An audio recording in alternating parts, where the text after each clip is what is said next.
ہم رحمت کے سلسلے کو اسی جگہ سے شروع کرتے ہیں جہاں ہم نے چھوڑا تھا۔ رحمت و شفقت کی وجہ سے توفع درگزر کا رویہ سامنے آتا ہے، اوائیڈنس، ان لوگوں سے جن سے خطائیں غلطیاں ہوتی ہیں، جو منہ موڑ جاتے ہیں، جو دشمنی کرتے ہیں، رحمت کے نتیجے میں ہی اعراض ہوتا ہے۔ اور کیا آپ جانتے ہیں رحمت کے بغیر اللہ تعالیٰ کی طرف بلانا ممکن ہی نہیں ہوتا۔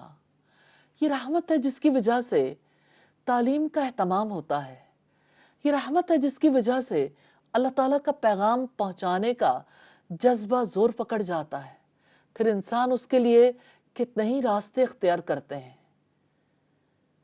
اللہ تعالیٰ کی رحمت ہو ان لوگوں پر جو اس کی رحمت کا کثیر حصہ پاتے ہیں اور انسانوں کے لیے رحیم اور شفیق بن جاتے ہیں، جیسا کہ نبی صلی اللہ علیہ وسلم لوگوں کے لیے ان کی ذات سے بڑھ کر شفیق اور رحیم تھے۔ نبی صلی اللہ علیہ وسلم نے فرمایا، میں محمد اور احمد اور حاشر نبی التوبہ اور نبی رحمت ہوں۔ یہ مسلم کی 2355 نمبر روایت ہے۔ سیدنا ابو ہریرہ رضی اللہ تعالی عنہ سے روایت ہے، آپ سے عرض کیا گیا، اللہ کے رسول مشرکوں کے خلاف بد دعا کر دیں، جو گالیاں دیں، مذاق اڑائیں، جو اپنے گھر کے اندر اپنے وطن میں رہنا ناممکن کر دیں، جہاں سے ہجرت حبشہ ہو جائے، جہاں شیب ابی طالب میں 3 سال محصور رہنا پڑے، وہاں پر یہ مطالبہ عجیب نہیں لگتا کہ یا رسول اللہ مشرکوں کے بارے میں بد دعا کر دیں۔ اب صلی اللہ علیہ وسلم نے فرمایا، مجھے لعنت کرنے والا بنا کر نہیں بھیجا گیا، مجھے تو رحمت بنا کر بھیجا گیا ہے۔ یہ مسلم کی 6613 نمبر روایت ہے۔ نبی صلی اللہ علیہ وسلم کے بارے میں رب العزت کا فرمان ہے، آپ امیجن کریں، ایک وہ سیرت ہے جس کو لوگوں نے تحریر کیا، جس کو زبانوں نے بیان کیا، اور ایک نبی صلی اللہ علیہ وسلم کے بارے میں وہ سیرت ہے جس کو رب العزت نے بیان کیا اپنی کتاب میں۔ فرمایا، قد جاءکم رسول من انفسکم عزیز علیہ ما عنتم حریص علیکم بالمؤمنین رؤوف الرحیم۔ بلا شبہ تمہارے پاس یقیناً تمہیں میں سے ایک عظیم رسول آیا ہے، اس پر گراں ہے جو تم مشقت میں پڑو، تم پر بہت حرص رکھنے والا ہے، مومنوں پر بہت شفقت کرنے والا، نہایت مہربان ہے۔ یہ سورۃ توبہ کی آیت نمبر 128 ہے، جس سے ہمیں یہ پتہ چلتا ہے کہ نبی صلی اللہ علیہ وسلم کے لیے یہ برداشت کرنا مشکل تھا کہ لوگ مشقت میں پڑیں، اور مومنوں کے لیے کس قدر حریص تھے کہ وہ اور زیادہ اللہ تعالیٰ کے پسندیدہ بن جائیں، نیکیوں میں آگے بڑھیں اور اعلیٰ جنت تک پہنچ جائیں۔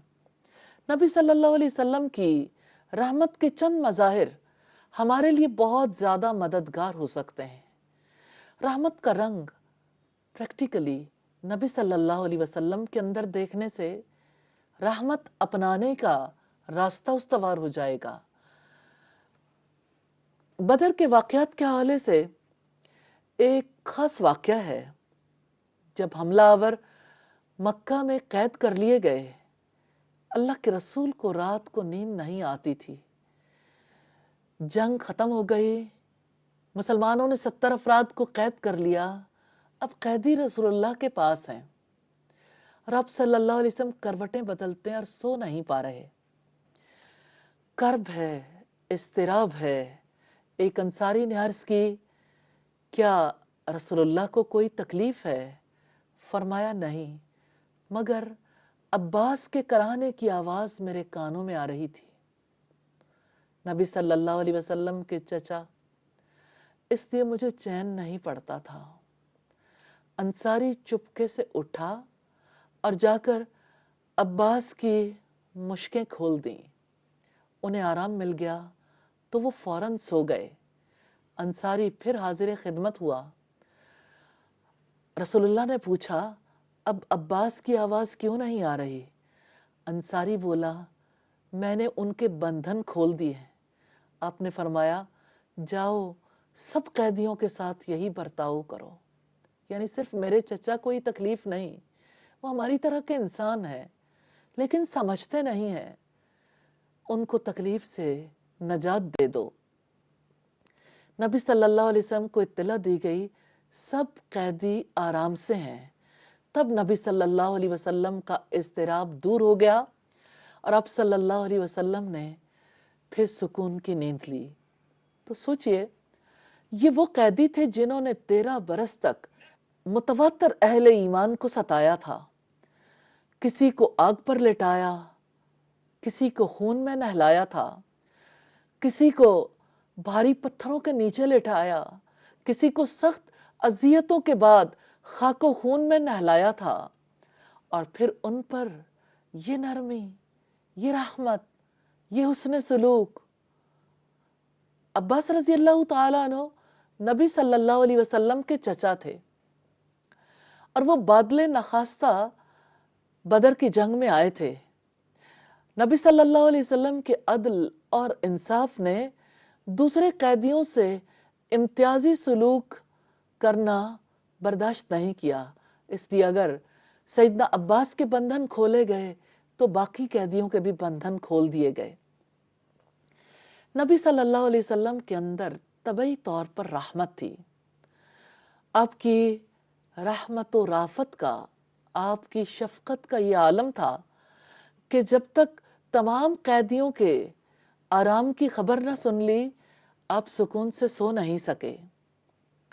نبی صلی اللہ علیہ وسلم جب ہجرت کر کے مدینہ گئے تو اہل مدینہ پر اللہ کی رحمت ہوئی، لیکن مکہ والے شدید قحط کی لپیٹ میں آ گئے. حتیٰ کہ اہل مکہ کی آنکھوں کی روشنی بھی کم ہو گئی. ابو سفیان ہمیشہ مسلمانوں سے بہت زیادہ دشمنی رکھتا تھا. وہ خود رسول اللہ کے دربار میں حاضر ہوا، نہایت ادب سے عرض کیا کہ آپ ہمیشہ احسان اور صلہ رحمی کی تعلیم دیتے ہیں. ہم آپ کے قرابت دار ہیں، آپ سے رحم کی التجا کرتے ہیں. احسان فرمائیے اور دعا کر دیجئے کہ اس وقت شدید قحط ہے، یہ قحط کا دور ختم ہو جائے، ہمیں نجات مل جائے. تو آپ صلی اللہ علیہ وسلم نے ان کے لیے دعا کی اور اللہ تعالیٰ نے اس قحط سے انہیں نجات دے دی. نبی صلی اللہ علیہ وسلم نے سمامہ بن اسال سردار نجد کو، جو ایمان لا چکا تھا، انہیں حکم بھیج دیا کہ مکہ میں فوراً غلہ پہنچانے کا بندوبست کریں. اس علاقے میں اناج بکثرت تھا. اس نے غلہ روک لیا تھا اور تجارت کے نفع کو بھی نظر انداز کر دیا تھا کہ اہل مکہ رسول اللہ کے دشمن ہیں. اب جب حکم کی تعمیل کی تو نبی صلی اللہ علیہ وسلم کی جان میں جان آئی.